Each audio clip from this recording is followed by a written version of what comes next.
All right, and hello, Star Wars Limited fans. Shout out to you, Luffy. This is a fun. This little. I just got back from Richmond. I want to talk about the whys of Vader Data Vault. At least my first order vehicle spin on the deck. Um, I went there with the goal to showcase hunt.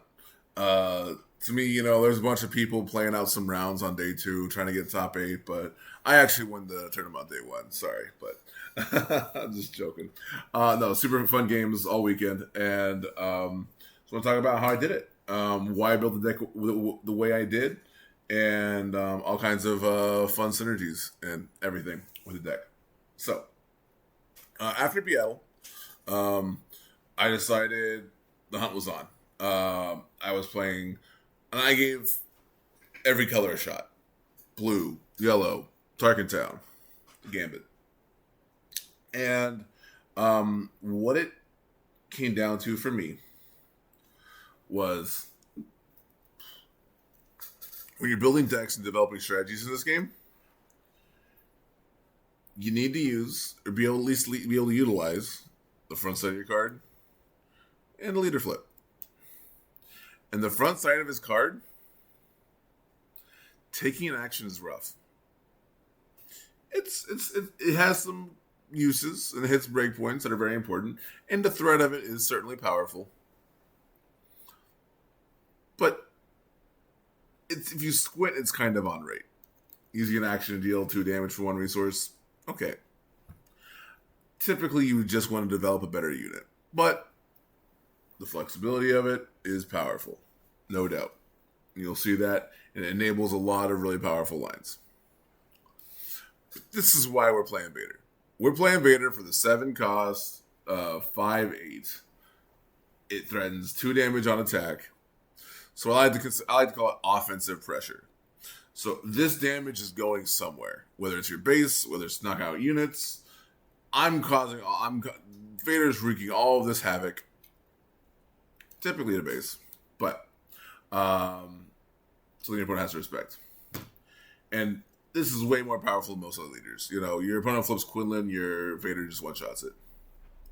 Well, that's kind of a funny thing to say.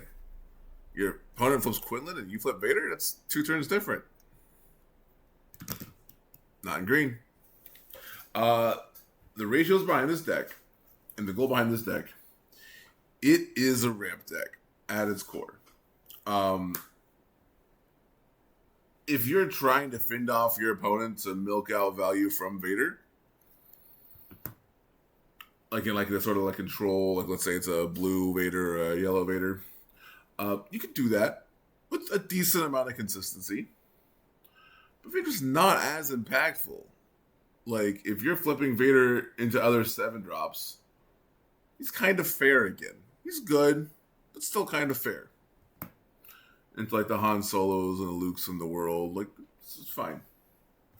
It becomes really unfair when you ramp.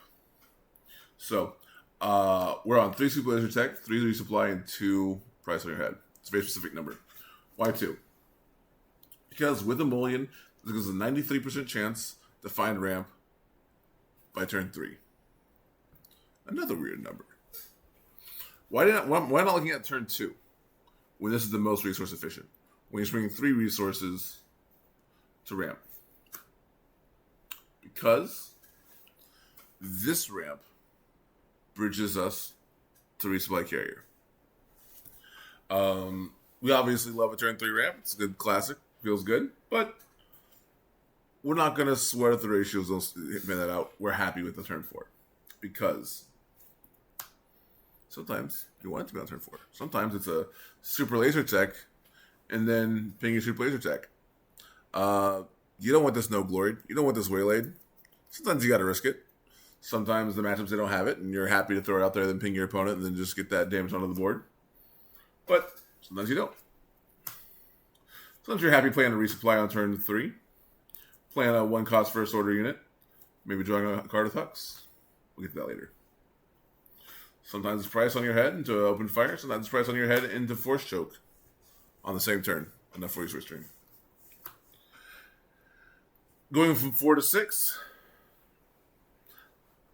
I say that as if it's the ideal. No, you want to ramp earlier. That's the ideal. But we're very happy if we have to take late ramp lines too. Now, this isn't all the ramp. You have even more ramp. Resupply carrier. To me, this is the most powerful play pattern this deck has access to. Is the ability to play resupply carrier and say spawn your Vader. That's a lot.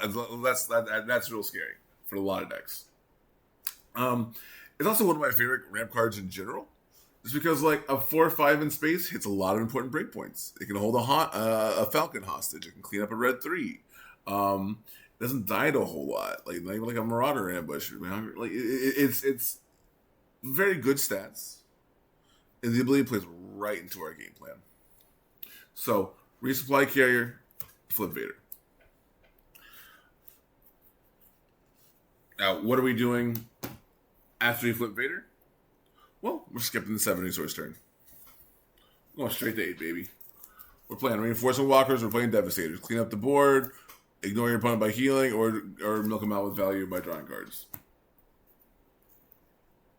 This is your pivot. I play Resupply Carrier, I flip Vader, you're dead in 2 turns. That's the win con of this deck.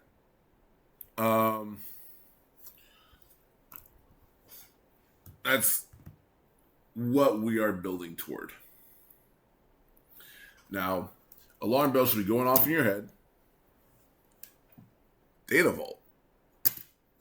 10 extra cards? Super inefficient. How are you finding how are you finding these cards? This is going to be super inconsistent.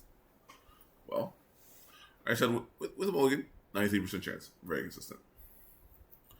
Prepare for takeoff is the glue that makes this thing run. It's the premium fuel in this engine.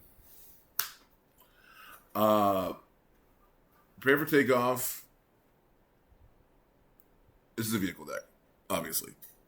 We're gonna hit 2 cards, and 95% chance I believe it is, and it's useful on each part of the curve. Early game, it can help you find TIE fighters. It can help you find utility pieces like the Sailing Fang Fighter or Starfighter to stave off certain threats. Sometimes even just preparing for takeoff and showing your opponent a Fang Fighter and saying you don't get to play that upgrade and then resourcing it. Really, that's a fun one. But also, it's finding that resupply carrier. If you get that turn 2 ramp and prepare for takeoff on turn 3 with like a 3 cost or something, or 2 cost plus ping, you have a 70% chance of finding the resupply carrier, which twice a match typically. That's good. Prepare for takeoff, finding you your in-game threats, finding you relentless in the control matchups. This is the premium gas in this engine, so to speak.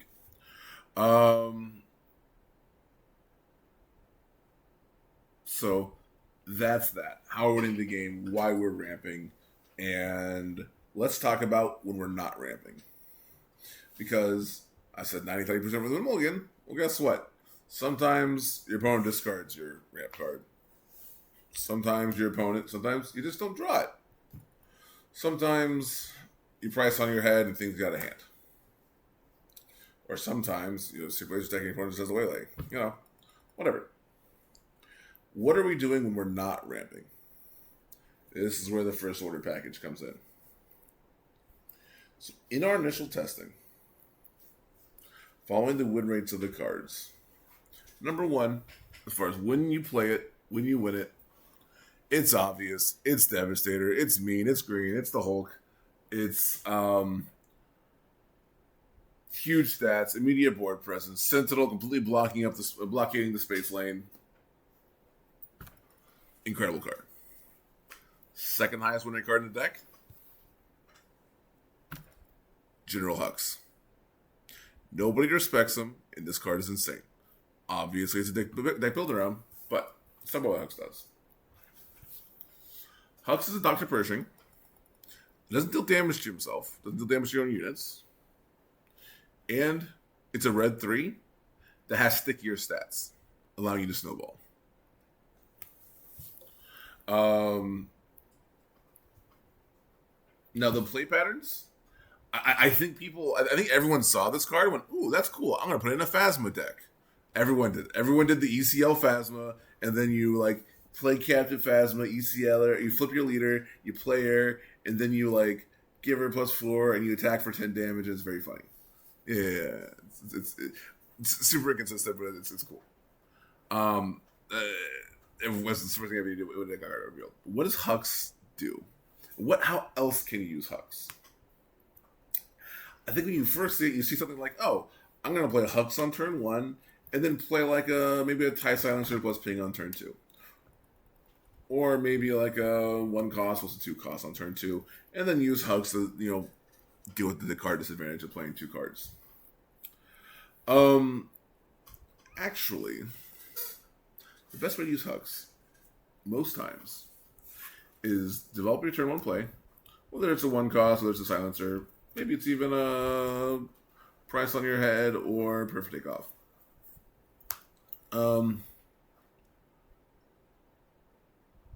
Is actually play Hux on turn 2? Keep in mind, this is your Ringleader. Not Ringleader, sorry. Red 3. This immediately gets the buff. So now, that Stormtrooper, in addition to dealing 1 damage with Vader's ping and 1 damage to a unit, now you're attacking for 3 damage plus a ping. That's 6 offensive pressure on turn 2.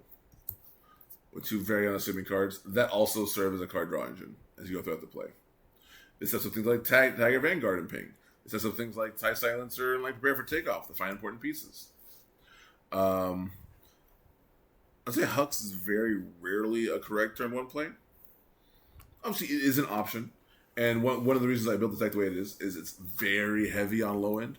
I have about 18 turn 1 plays. If you count Prepare for Takeoff, Force Choke. Actually, I think it's even more than that if you count Force Choke. Anyway, a lot of turn 1. I can do it right now. 3, 6, 12, 15, 18, 20. I have 20 cards that do something on turn 1. So I can hard mulligan for Ramp. I can hard mulligan for Relentless. I can hard mulligan for whatever. I'm going to have a play. It's very, very, very good odds. Not guaranteed. Very good odds. But Hux allows you to draw, find your ramp, find your pieces. It gives you the option to go aggressive. And nobody wants to deal with Hux. People see Hux and it's just... This is... Let me tell you everyone's reaction when they see Hux. Can you turn that around? Okay. And then ignores it. The rest of the game. That's how people play around Hux. So I use that to my advantage. He gets so much damage throughout the course of the game, whether it's from the raid 1 ability, whether it's from the card draw, smoothing out your curve. Yeah. Great card. Let's talk. Oh yeah, and then this is a classic. General Hux on turn 1. One of the few times it is really good is when you have the timely and 1 cost combo. So Hux, 1 cost, boom, kill a 3 health unit. 3 health unit is a very common breakpoint.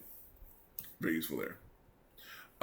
It also has great synergy with Darth Vader unit. Having these 1 cost villainy units, you feel great about throwing out a Vader, throwing out a 1 cost First Order unit. Maybe you already have a Hux developed and you get to draw a card. Maybe you're just doing Hux plus a 1 cost to start getting start going wide. Salvage. So this is a really nice part of the toolbox. So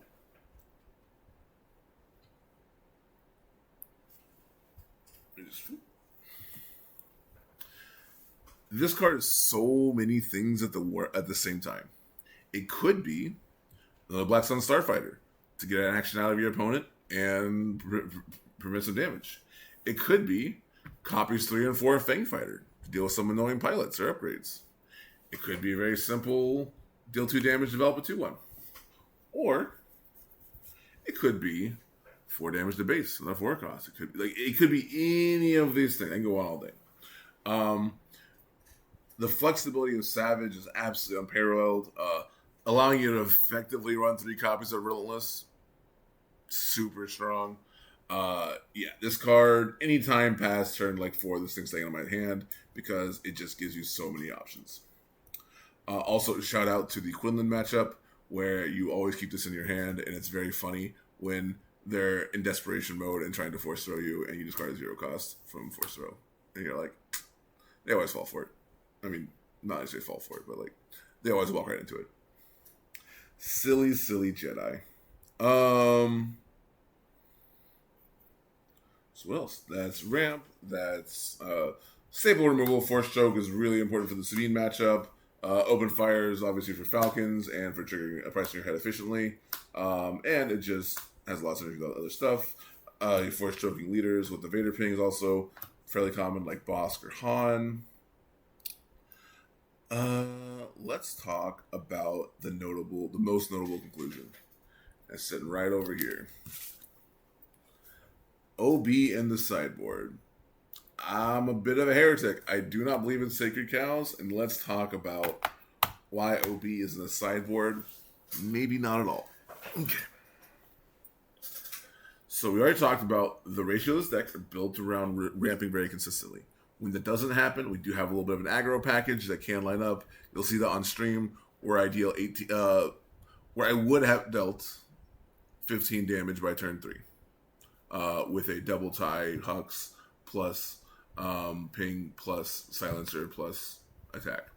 And the Dooku player had no play on turn 3, so because the deck is built around 5 costs and 6 costs to exploit them, and Vader ping just scammed them. He couldn't develop a that would stick. So, yep, that's what happened there. Yeah, sometimes you deal 15 damage on turn 3. Cool.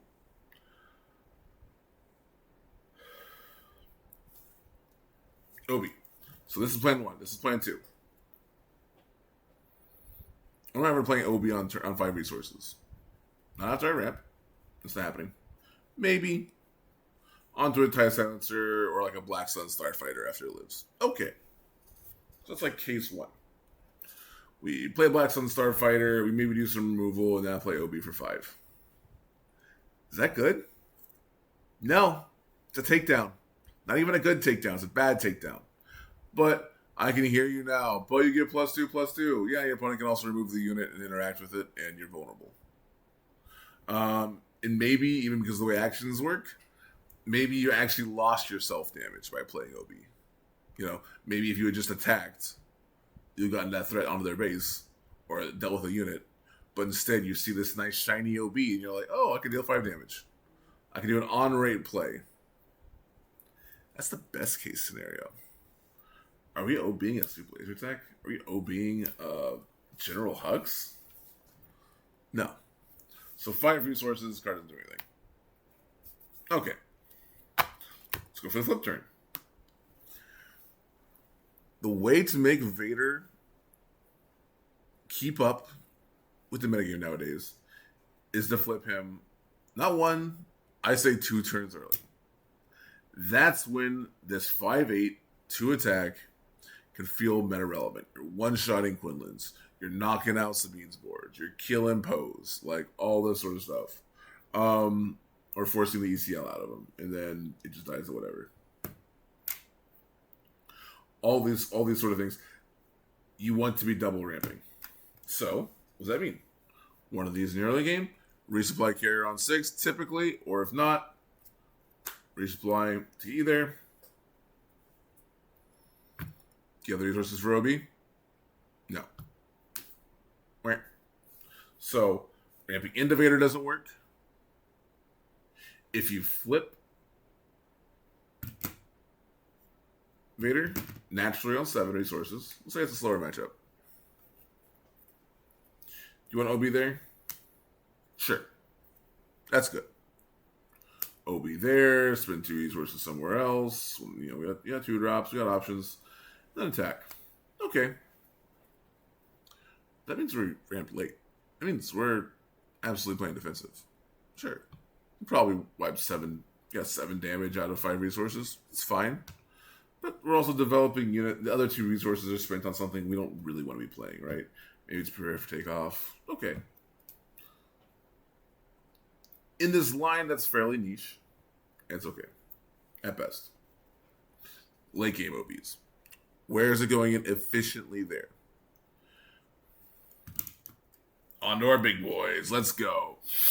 Devastator. Reinforcement Walker. Relentless. The big Devastator. 12 damage OB. That feels good, right? You'll know something funny about the resource curve of this deck. Notice it? 1 cost. 2 costs, couple 0, 1 0. Well, 3 costs. A lot of flexibility in that early game. 6 cost. So, if the idea is on the 9 resource turn, OB might line up.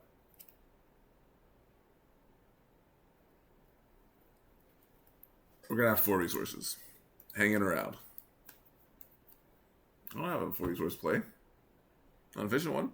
Maybe it's a 3 plus a ping. Maybe it's something else. It's not impossible. Not efficient, though. This very niche scenario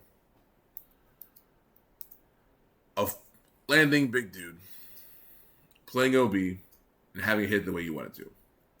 Is this worth the card slot? The answer is depends on the field. Is the correct answer. In this card slot, I had no disintegrations for a very long time. There's a lot of play against a lot of meta threats. It deals with Chewbacca, allowing you to like Chewbacca plus ping or no disintegrations plus ping it. You can no disintegrations of Chewbacca running the first order tie just to be done with it on turn 2. I like the big ones in the Crate Dragon for me. There's a lot of like the red hero decks, red blue hero decks, or green hero decks. They're gonna run the Crate Dragon. No disintegration is a very efficient answer to that. When you don't really want to be devastated into the Crate Dragon, that's not great. So that's what it used to be.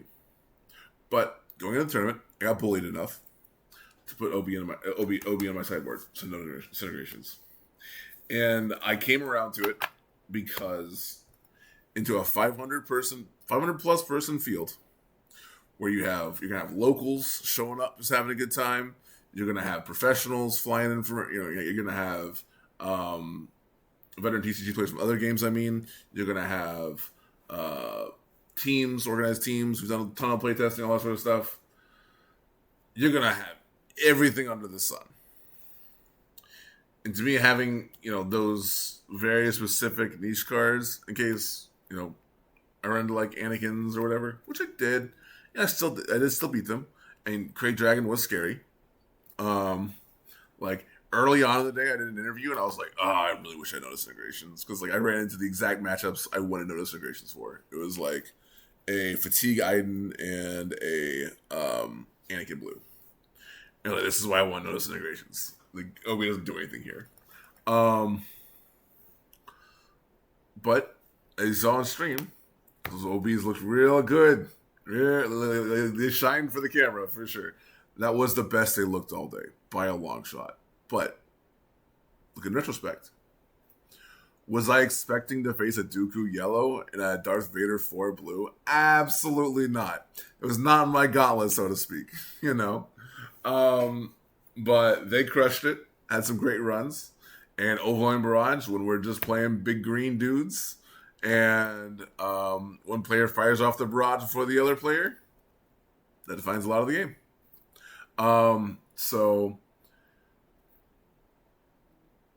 But important takeaway, even in that situation, right, where I did the ObiWan Barrage and Devastator, would that leave me open to? Open to Change of Heart. So, Change of Heart, stealing my Devastator, dealing 12 damage. I had no other development on that turn. I did this to kill his Dooku so he couldn't do any funny stuff. But, which building on 9 health leader is insane, but like, whatever. We got there. But like, yeah, not developing anything else put me at a high risk. Even in that ideal situation. In general, I would be thinking about Palp Unit. Obviously, this is a meta call, but Palp Unit being an 8 cost fits into our resupply carrier plus 8 cost curve. It has synergy with timely intervention, so you can do like shock plus deal damage down to 1 health and then timely intervention it, so it gets some burst damage while answering other threats. Yeah, you'll notice when I talk about the deck, I can't talk about one card without talking about how it relates and synergizes with like 3 other cards. Darth Vader pulling first order units, turning Darth Vader into a late game draw engine, even when you're top decking. Darth Vader with Dagger Vanguard to deal 7 damage to kill either 2 units or kill a 7 health like a Luke.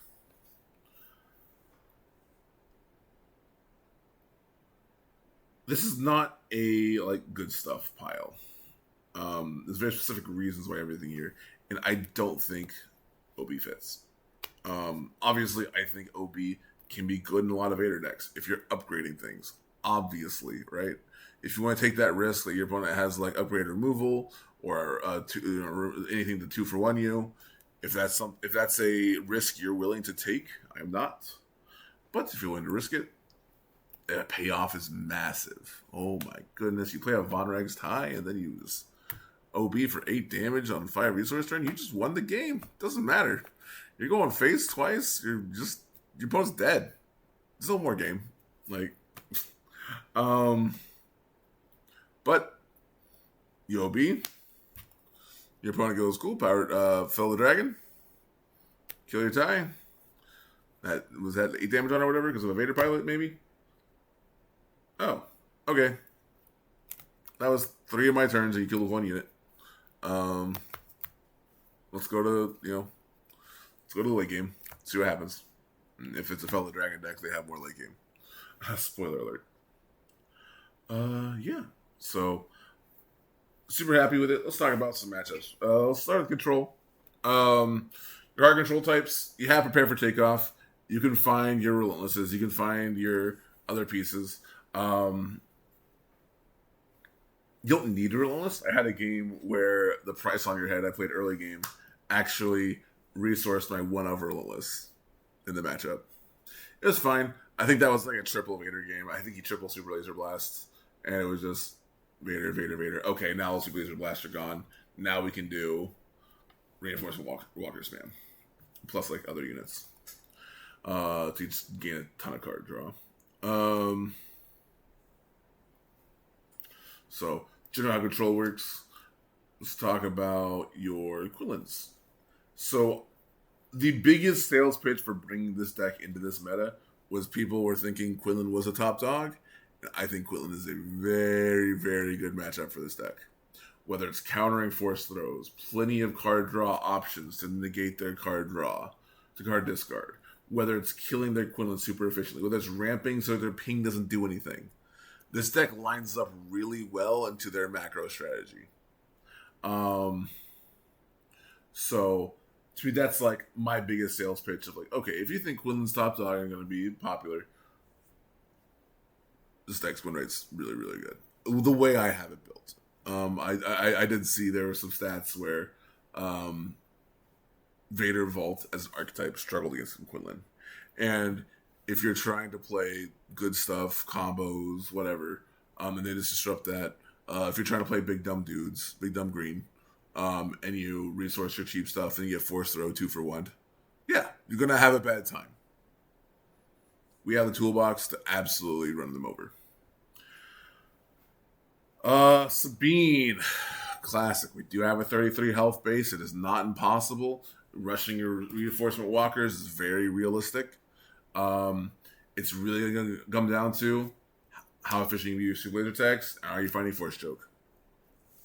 Not a lot of nuance there. I do have B2s in the side, B2 Legionnaire. This is for Quillin and Sabine. Against Quillin, most play patterns in this deck, you want to play 2 cards on your 5 resource turn. It's not even your your 4 resource turn. But in Quillin, you really want to keep your card density in hand. You really want to be sandbagging your salvages. You really want to be sandbagging in-game piece.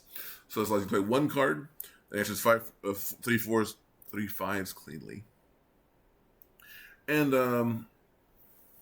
lets you it gives you a Sentinel. So huge fan of that. And obviously versus Sabine, if you can pull off the super laser attack into a thing, ideally with like a ping from turn 1, and then you get to throw down B2 Legionnaire, you can do a nice job of blocking Sabine. Or bait out their, or also very commonly bait out their ECL K2. They feel real good about that, and then you're like, sick. Vader's coming.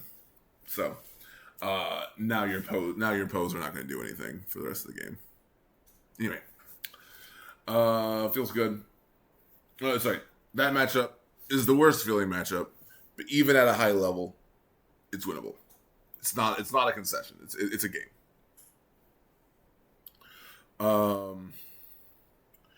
Your mid-range finals, which is a large reason why I brought this kind of deck. If you're playing your random, your hero decks, whatever, this deck feels good against. They have to have their answers to Devastator. They have to have their answers to the Reinforcement Walker. They have to have their salvages. They have to have so much value to keep up with your value while you have 33 health, while your leader is better than theirs. Maneuvering the early game against a mid-range pile is a little tricky. Like there's no easy answer with Hux. It's a very complex network of like when to play him, when to draw, when to use the raid. Are what you're doing with him? But he's an engine that enables so many other insane plays. And that shines in that kind of matchup. And obviously you want to be ramping, but so about Kira. So with the breaking out of the scene of the Data Vault, not breaking out of the scene, a return to form, so to speak, of Data Vault Kira. It's a Find a Relentless game. It's Find a Relentless do the Star Destroyer dance. Vader's kind of edge there is he can ping and defeat the shields. Early game's not super relevant. You can make lines like prepare for takeoff in the early game, resupply, and like basically turn off their removal while you're setting up your in-game sequences. You can Pirate Battle Tank to ignore or to block their ambushers like Maul and Vader. Oh yeah, Pirate Battle Tank's also really good in Quillin, but it gives you consistent ways to spin out your resources from ramp, even if they discard you, or even if you just top deck poorly. Very nice, really good consistency piece. But yeah, against Kira, you need to find a Relentless. And ideally bring back Relentless multiple times. You don't care about Entrenched. You'll fix it. But drawing cards, killing their Pershing, doing the dance of Avenger, Relentless, Devastator, all that sort of stuff. Very important. But reasonable. Anakin felt good. You're gonna go above them. If they're on main deck Cham, good for them, but they still have to find it. Especially the Colossus version, a little bit trickier to do all the time. And yeah, oftentimes you're just not attacking base. Like you don't want their Anakin to be any more than 4 health. You're just ramping, setting up, answering their board, and then once your Vader comes out, you just throw on the beef. You're forcing them to remove cards every turn. You're playing multiple threats, all this sort of stuff.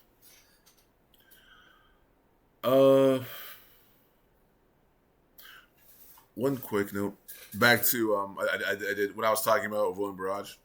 Um, another staple green black card, Darth Vader, actually has a pretty high resource rate in this deck. Higher than you might expect. I think it's around 40%. That's where I was at. That means 40% of the time I draw all my resources. Because we're doing 6 to 8, if you have the resupply carry, you should resource Darth Vader. Except for in control matchups where you really want the multiple bodies to force out a Super Laser Blast, but that's nuanced.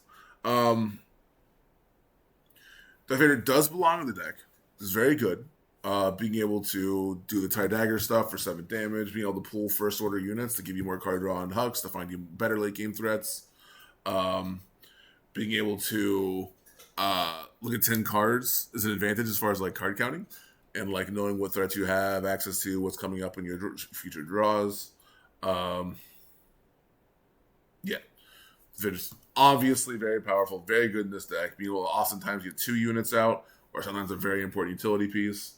And the worst, like, this isn't a deck where we're like, oh yeah, I got my Super Laser tech. Like, this very rarely has to happen. Like, when I see Vader and I see them play a Super Laser tech off their Vader, I kind of throw up a little bit. Like, that's not good. There's no world where you're doing this and you're like, yeah, I got Super Laser tech. Like, you want to be doing something far more impactful, which we are. But with that said, the basic play pattern of this deck, he typically doesn't line up super efficiently with. You've heard me use that word a lot in this video. So in every strategy game, when you have resources, you need to spend those resources to gain power. Whether it's stats, whether it's damage, whatever.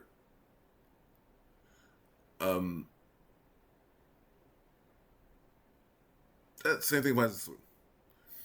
You should be building your strategy around whatever resources, whether it's card advantage, whether it's actual resources, face down, whatever your resources are. Using those resources and getting the most effective, like damage, stats, whatever, out of those resources. That's when I'm talking about these things being good, but not necessarily what we want to do. What we want to do is use this Vader leader, and I'll leave with this. Is this a optimal play into the meta? It's fine. Got this question: is this a meta deck? Did you crack the meta, George, or is this just a showcase hunt? And I can say with fairly full confidence, this is probably the best Vader 1 deck. Do not think blue has the card advantage and the tools it needs to utilize Vader, to utilize the Vader flip in set 4. I don't think the Super Laser Blast and Flip Vader line is consistent enough at this stage of the game. It certainly doesn't do card control better than Bosk. Not even close. The ability to turn your bounties into like daring raids and damage sources for free. It's way better than the Vader ping. In this, so if the Vader ping is like a utility piece, what's the value we're getting from this leader? And it's the flip. And we get that through green. We get that specifically through ramp, specifically through resupply carrier. So that's the why of first order vehicle Vader Data Vault. Will this evolve? The sideboard absolutely will. We'll see how the meta changes. If I can get the time off work, that's my fingers. I can make it to Minneapolis. Will I be bringing Vader? I'll be hunting another showcase. I don't know. Or maybe I'm in it to win it. Maybe, that Nationals, it's basically the Nationals. Maybe I just try and spike. We'll see. Anyway. Thanks for listening. And yeah.